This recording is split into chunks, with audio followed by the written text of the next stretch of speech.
Friends, I apologize. We had technical problems yesterday, and as such, we did record it, but we're not able to go live. I want to thank my good friend Alex Thomas, who stepped in for Harry. And it's always much appreciated. It's great to be able to do more with him, and he's a good friend. So I pray that you'll enjoy the Ascension, and I'm going to see if this all works, because it's still a little bit more complicated than I would like it to be. Anyway, have a great Shabbos of whatever is left of it, and until next time.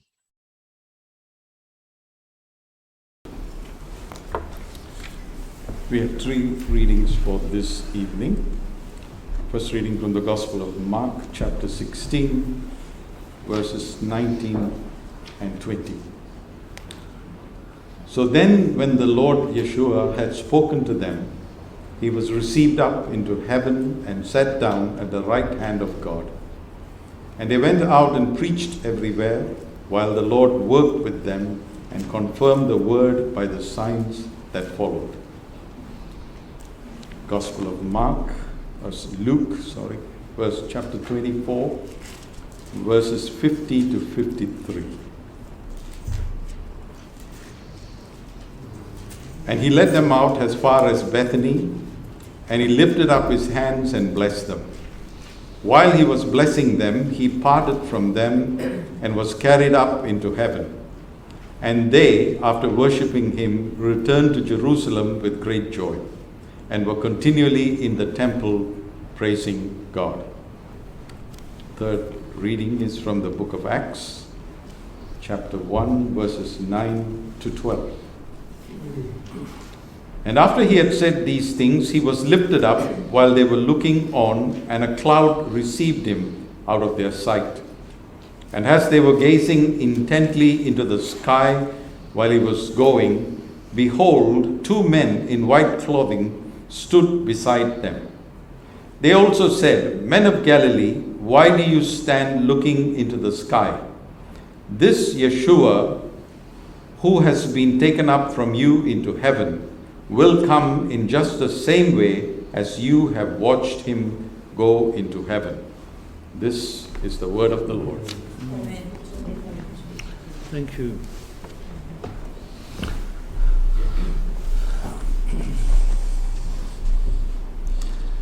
Well, sadly we have no internet, but we are recording it, and we'll put it out either tonight or tomorrow morning, depending on how I feel when I get home. And so we'll see. The passage before us is fascinating. Yeshua is taken up.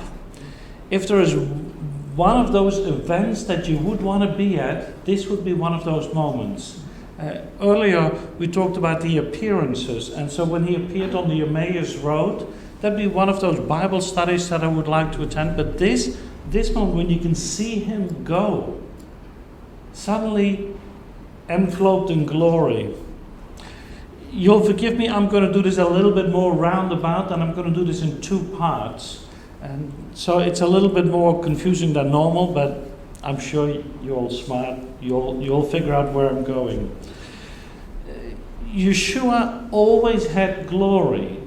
He came from glory, and he was taken up in glory. And we see that glory at the Mount of Transfiguration. Now, if you go to Israel today, that's the wrong mountain. Because the Mount of Transfiguration is probably Mount Hermon, rather than the Mount of Transfiguration as they call it. Because in the 3rd century, they started identifying all these places, and they weren't quite sure. And sometimes, under pain of death, they had to identify a site, and I would have pointed immediately at the beginning of the torture, rather than at the end. Any site would do. And so when Yeshua at Mount Hermon near Caesarea Philippi unveils his glory, they see him for who he is. He had appeared in the likeness of sinful flesh, but now it was as if he broke free from that for a moment.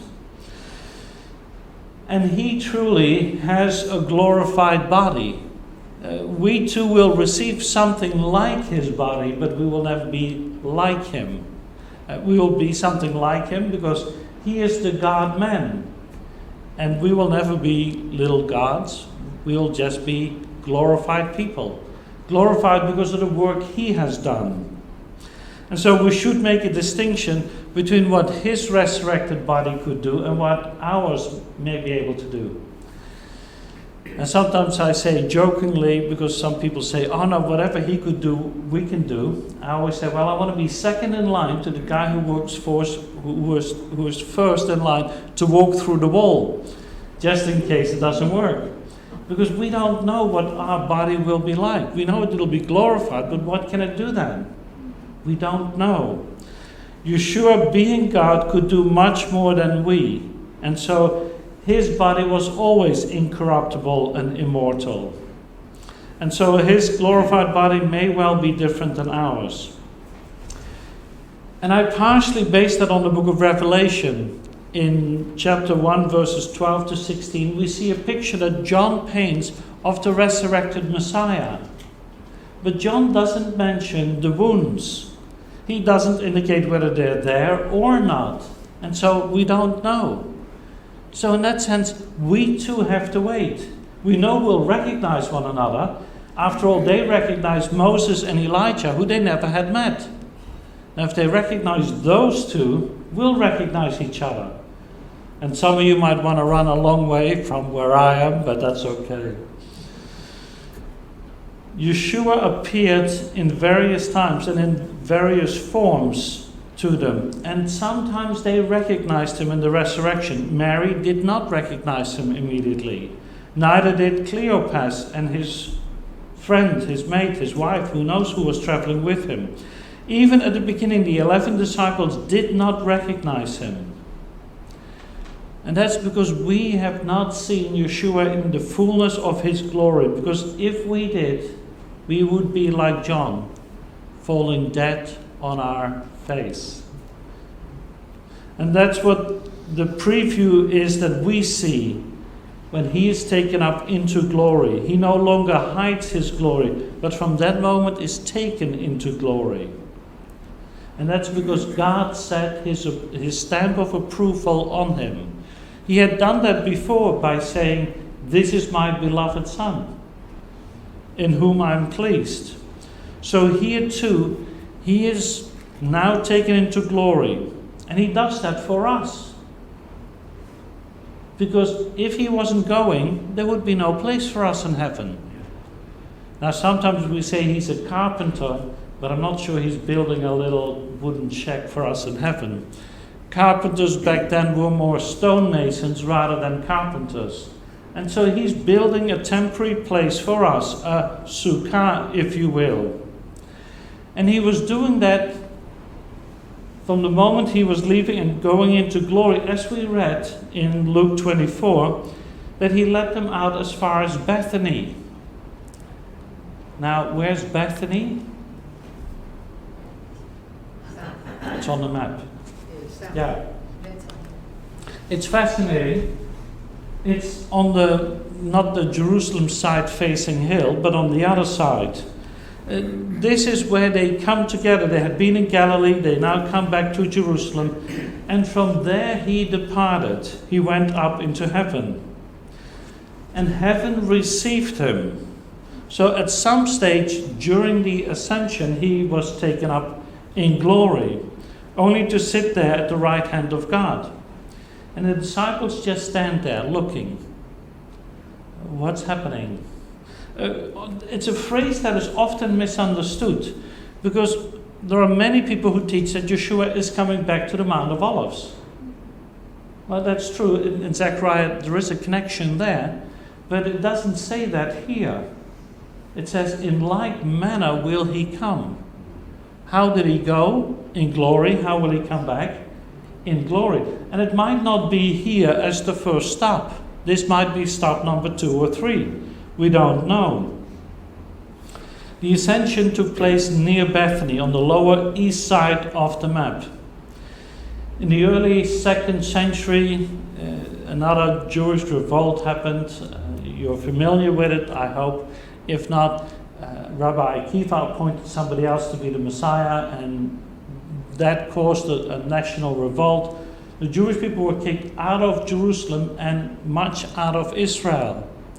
And so there are no more Jewish people living in the area by the time of the 3rd century, when Gentile believers wanted to identify all of the biblical places. And because of that, they identified that Yeshua went up from the Mount of Olives right at the top. Now, have you ever been to that church or the Chapel of the Ascension? This is what it looks like. And it's a lovely little chapel. There's nothing wrong with the chapel, but it's just in the wrong place. Remember, it happened near Bethany, not on top of the mountain. And one reason why it was identified as the right side, because they found a stone with 2 feet imprint. Now this is the left feet that you see. The right feet was taken to a mosque, and whether it's still there is debatable, but this is his left imprint. That meant that if that would be true, that Yeshua blasted off from heaven and blasted off from earth to heaven and left that imprint. But that would be more Star Wars theology than biblical theology. He's not Luke Skywalker with something on his back and flying off. It's just not the case. This happened near Bethany on the other side of the Mount of Olives rather than on the top. Not only does it say that he didn't blast off, he was carried into heaven. Luke 16, verse 22. And so, sorry, that's not true. Let me rephrase that. In Luke 16, 22, we have the story of the man Lazarus, who was carried off to Abraham's side, to Abraham's bosom. And he was carried how? By angels. So too, when Yeshua went up, he was veiled in glory. Now, that, when you look at that kind of phraseology, it reminds us instantly of phrases in the Old Testament. Elijah was carried up to heaven. How? Chariot of fire and horses of fire, separating him and Elisha. And he went up in a whirlwind of heaven. But chariots of fire, horses of fire, are angelic beings. We see the same as the chariots of God in Psalm 68:17. Even God himself rode a cherub, Psalm 18, verse 10. And the Lord actually rides upon them, or sits enthroned upon them, Psalm 99:1. So too here, this glory is likely to be, since he was carried up into heaven, carried by an angelic being. And so looking at the Old Testament pattern, that is most likely what is happening. Only to hide him from his disciples by the glory cloud. And that again immediately then connects us to the giving of the covenant at Mount Sinai. Highly important event, and the same here. These are 2 moments that we should place on the same level.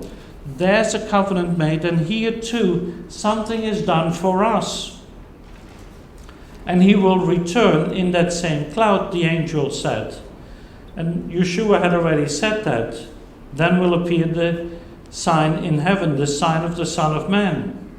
What is the sign of the Son of Man? The Son of Man coming in the clouds of heaven with power and great glory. We see it in Mark 13:26. And then they will see the Son of Man coming in the clouds, glory clouds, with great power and glory. Luke 21:27, the same thing. You see, when Yeshua comes back to set up his kingdom, what is happening on earth? The Antichrist is making war on the saints. We know that from the book of Daniel. And it's at this point, during what is often termed the Battle of Armageddon, though the fight doesn't happen at Armageddon, the fight is around Jerusalem, and the book of Zechariah particularly talks about that. That's where most of the things will happen. It's there where we see Yeshua coming back. So wherever Israel is, he will take them, he'll save the tents of Judah first, then take them to Jerusalem, where he will do the fighting. And it is he who does that. Revelation 14:20 actually indicates how high the blood will be. And it doesn't mention the valley of Megiddo at all, though we often still talk about that valley of Megiddo, the Battle of Armageddon. And at the Ascension, we see Yeshua standing at the right hand of God. It's what Stephen saw when he died, when he was martyred. Acts 7, verse 55. But he, Stephen, full of the Spirit, gazed into heaven and saw the glory cloud, Yeshua standing at the right hand of God. Full of the Holy Spirit, heaven, glory clouds, Yeshua, the right hand. Those things, when we look at the Ascension, are all there. And so it's highly important for us to figure out what this is all about. Well, I've got 12 points, I think, which is why the Ascension is important. When we think about our faith, we often talk about the death, burial, and resurrection.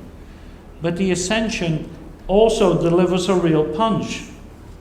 There's more to the Ascension than just a change of living quarters, or however you want to describe that, for Yeshua.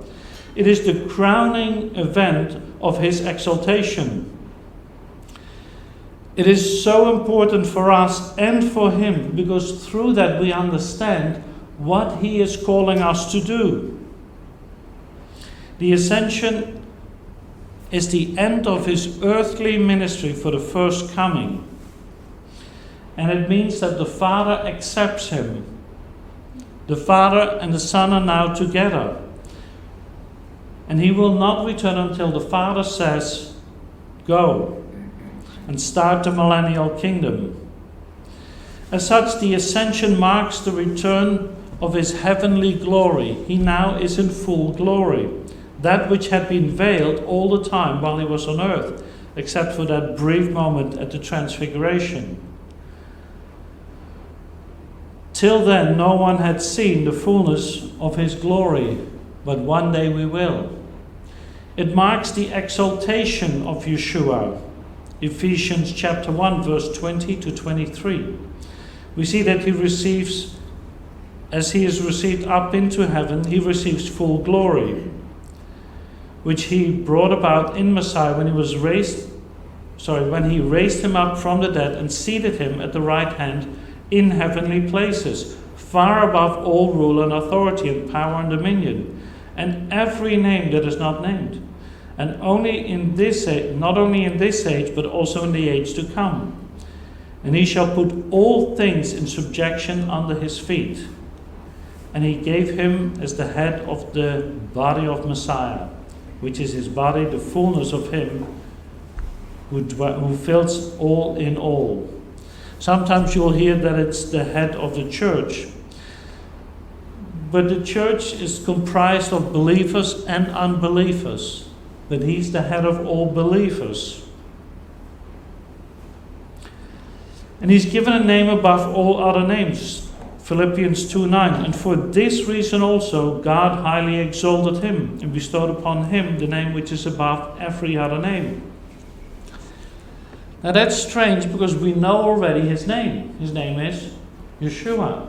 But that's his first coming name. We don't know his second coming name. He will have a new name. And that's the name above all things.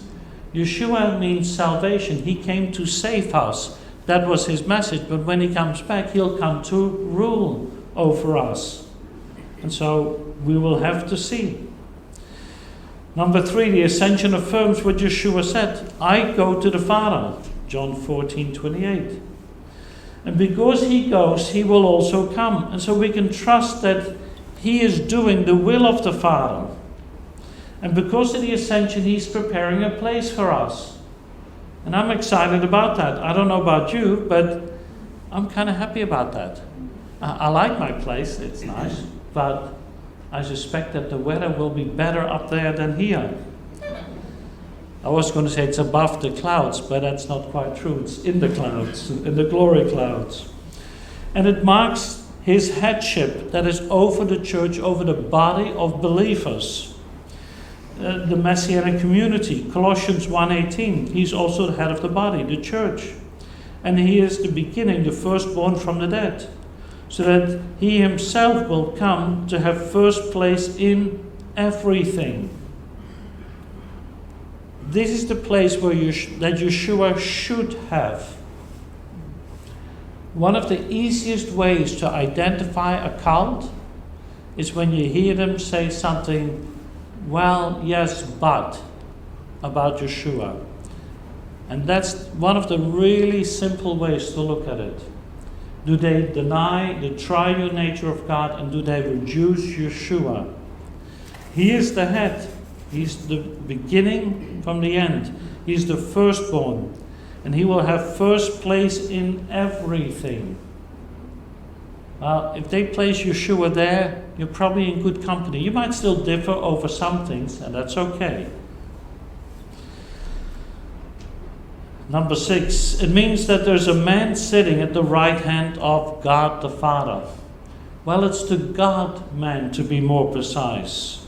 And that's important because that was already prophesied in the book of Psalms. Psalm 16, verse 8, and Psalm 110, verse 1.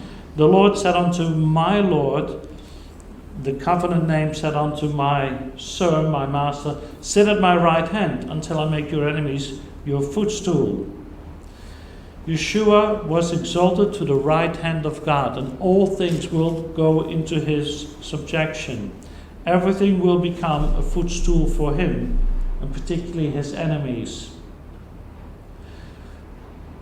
Back during the days of the judges, when a nation was conquered, they would force the king down on the ground, and the conquering king would place his foot on their neck. And it's that kind of imagery that we see here.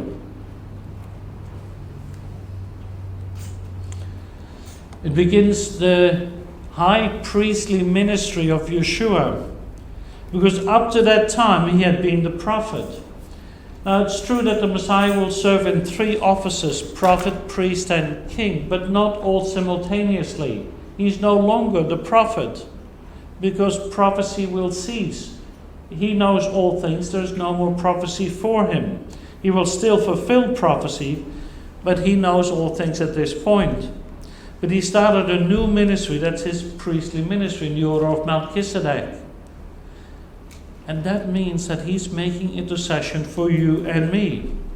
He passed through the heavens, our great high priest, the Son of God. So let us hold fast to our confession, because he can sympathize with us in all our weakness. And that's pretty good. Particularly remembering at this time the house of Annas is ruling in the priestly family.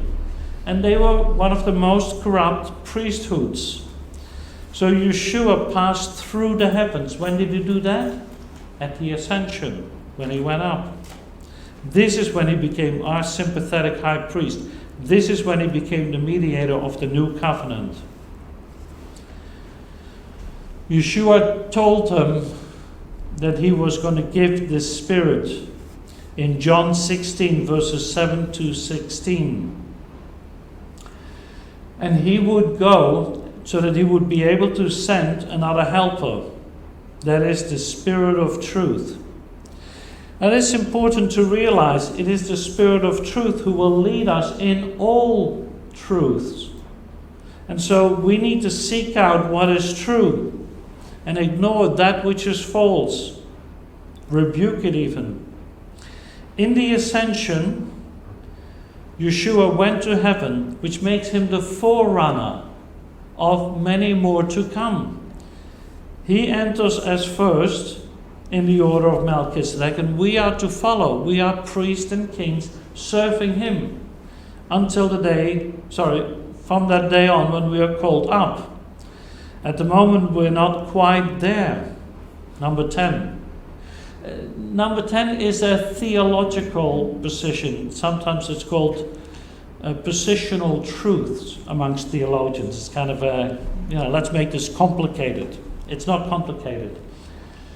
If you are in Yeshua, You are already in him. And as he is sitting, you are sitting.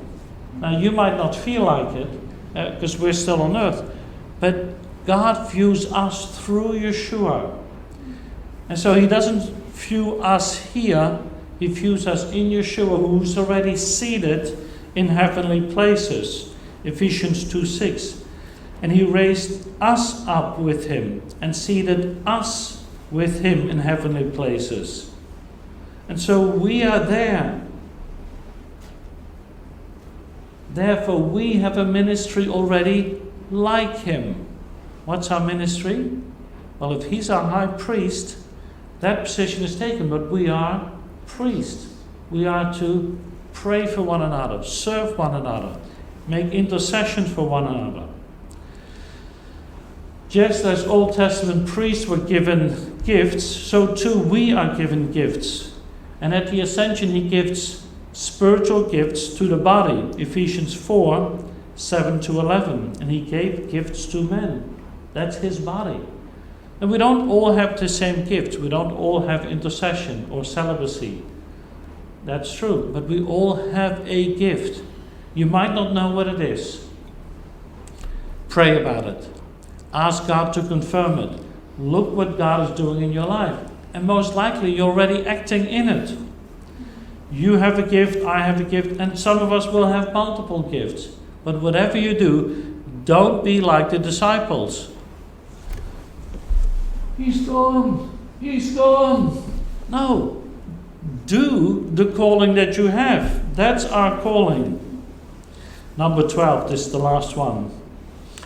And this is important because with the Ascension, he receives the Older Testament saints. Because when he ascended on high, the Ascension, he led captive a host of captives.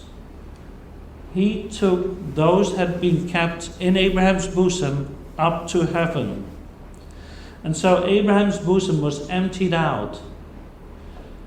And they are now looking, as Hebrews says, over the balcony of heaven onto us, that great cloud of witnesses looking at us saying, hey, are you fulfilling your calling?